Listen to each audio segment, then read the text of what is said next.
As I sit here today, I am remembering all the little old men them in our district, yes, that knew how to put themselves together. I particularly remember Brother Witty.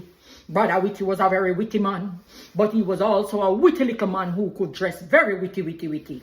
I remember when Brother Witty used to step out a morning time, and when you see him going down to church a morning time, Brother Witty would have on his gentleman hat. He would also have on his suit. He had all different kind of color suit, and he would have on his pretty socks. We have different color like a paradise plum, and his long toe boot. People say he used to get them from England, but as Brother Witty walked on into church gate, and as he walked through church door, everybody would turn their eye and look at Brother Witty.